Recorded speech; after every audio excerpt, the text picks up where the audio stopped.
Namun, penguasa kota Liancheng mengabaikan satu hal. Apa yang akan terjadi di lingkungan yang begitu putus asa selama dia menunggu? Prajurit Gilet mengepalkan tinjunya ke tembok kota setelah melihat penguasa kota Liancheng pergi dengan matanya sendiri. Tunggu lagi. Kami menunggu seperti ini. Saya khawatir semua saudara dan saudari tidak akan ada di sini. Tunggu seperti ini. Tuhan tahu apa yang akan terjadi. Kata-kata Gilet sedikit bersemangat melihat ini. Beberapa mitra bergegas maju dan meraihnya. Kamu bisa mengecilkan suaramu. Bahkan jika Tuan Kota Liancheng tidak peduli padamu, para bajingan itu pasti akan peduli padamu. Kami tahu kamu sedih, tetapi tidak perlu mengatakan kata-kata marah seperti itu. Sambil menghibur Gilet, beberapa tentara melihat sekeliling, karena takut seseorang mendengar kata-kata mereka dan melaporkannya kepada penguasa kota Liancheng. Terutama mereka yang telah bertarung berdampingan dengan Tuan Kota Liancheng. Mereka sangat jelas bahwa Tuan Kota Liancheng tidak akan peduli dengan mereka, dan bahkan membuka kenyamanan aturan untuk mereka dalam banyak kasus. Tetapi lebih sering, pemeliharaan aturan tidak dilakukan oleh penguasa kota Liancheng sendiri. Karena di tangan penguasa kota Liancheng, masih ada beberapa bajingan, yang mengandalkan pengkhianatan mereka dengan imbalan kepercayaan, terutama pada kekuatan keluarga. Orang-orang ini sangat umum. Sekarang di medan perang, mengatakan hal seperti itu terlalu mudah untuk dijadikan sasaran. Setelah hening beberapa saat, Gilet tiba-tiba melepaskan diri dari tangan orang-orang ini dan berjalan langsung ke arah penguasa kota Liancheng. Kalian bertugas untukku sebentar. Aku ingin melihat pemilik kota secara langsung. Aku ingin bertanya kapan bala bantuan akan datang. Nyawa saudara tidak dihabiskan di sini. Jika kamu ingin mundur dari pertempuran, setidaknya berikan kata-kata bahagia. Gilet marah sekarang. Yang dia benci adalah tidak bertarung di sini, dan dia bahkan mungkin kehilangan nyawanya karena itu.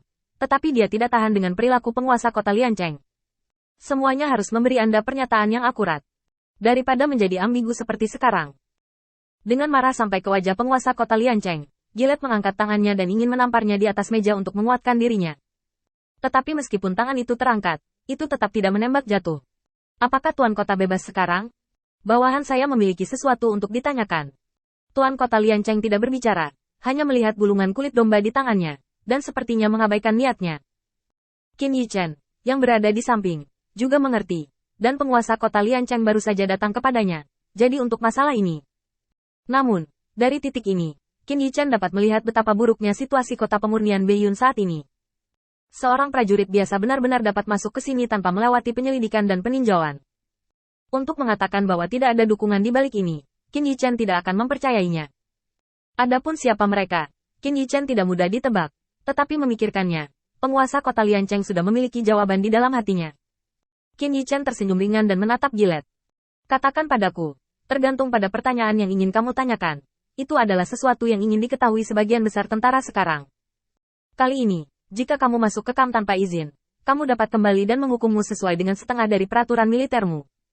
Gilet menoleh untuk melihat Qin Yichen. Awalnya, Gilet ingin menyindir dan menolak jawaban Qin Yichen, tetapi ketika dia melihat Qin Yichen, dia tidak bisa tidak mengabaikan gagasan itu. Qin Yichen hari ini mengenakan jubah hitam dan memiliki rambut panjang, dan sentuhan udara dingin meluap di antara gupan, terutama topeng es, yang membuat orang merasakan ketakutan yang tak dapat dijelaskan di hati mereka. Ketika Gilet memandang Qin Yichen, dia agak takut. Sikapnya tidak sekeras sebelumnya. Pertanyaan saya ingin dijawab oleh penguasa kota Liancheng, tetapi Anda mungkin tidak dapat menjawabnya. Qin Yichen mengangguk ringan. Kalau begitu aku tahu apa yang ingin kamu tanyakan. Kamu benar-benar tidak bisa menyembunyikan suara kerasmu di luar. Qin Yichen mendapatkannya dengan santai. Hanya dengan melihat sikap Gilet, Qin Yichen tahu apa yang telah dia lakukan sebelumnya, dan masuk akal untuk berteriak. Melihat bahwa Qin Yichen sangat bertekad, Gilet agak bergumam. Namun, melihat bahwa pemilik kota Liancheng tidak berniat membantah, dia hanya berkata kepada Qin Yichen.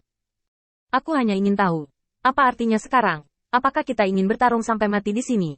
Atau mundur? Beri aku kata bahagia, jangan katakan apa-apa, tunggu. Aku tidak tahu apa yang aku tunggu.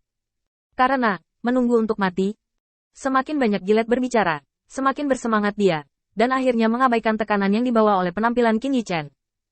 Tuan Kota Liancheng membuka mulutnya sedikit, tetapi pada akhirnya dia tidak menjelaskan. Karena dia tidak yakin, bahkan jika dia yakin bahwa Qin Yichen tidak akan menyerah dengan mudah, dia juga tidak akan melihatnya mati, tetapi bala bantuannya sangat sulit untuk ditangani. Bahkan jika Qin Yichen memiliki hati, apakah orang yang dikirim memiliki hati? Sebagian besar orang di kota pemurnian Beiyun berada di bawah perintahnya, dan mereka tidak akan dimobilisasi hanya karena kata-kata Qin Yichen, dan kekuatan lain di luar ingin mereka bergabung dalam pertempuran, yang jelas tidak rendah.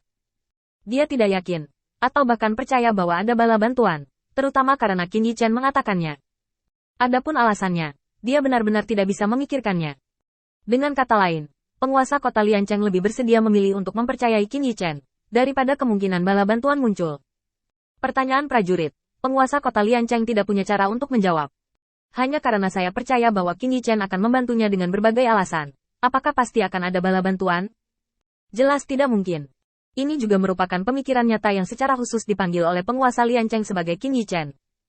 Karena dia tidak punya cara untuk menjawab pertanyaan para prajurit, dia hanya bisa membiarkan Qin Yichen muncul. Dia hampir menatap Qin Yichen dengan teriakan minta tolong. Qin Yichen hanya mengangguk sedikit, menunjukkan bahwa dia mengerti alasannya. Tentu saja, dia tahu bahwa penguasa kota Liancheng sangat ingin menyelamatkan orang-orang ini, karena bagi Beiyun Liancheng, kehilangan begitu banyak orang sudah cukup untuk merugikan Beiyun Liancheng. Sementara City Lord of Refining City berharap dia dapat meredakan krisis saat ini, dia juga memiliki sikap yang bijaksana. Selama ada kesempatan untuk menyelamatkan orang-orang ini, dia tidak akan menyerah dengan mudah. Dia dapat menempatkan posisinya dengan benar dan menurunkan identitasnya. Tetapi pada saat yang sama, jika dia menemukan bahwa tidak ada harapan, penguasa kota Liancheng tidak akan lagi seperti ini.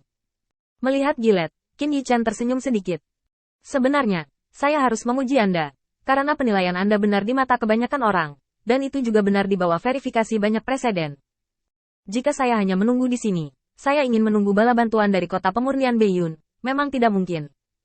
Adapun kekuatan lain, jika Anda ingin mereka datang ke sini untuk membantu, mereka harus memiliki kepentingan besar.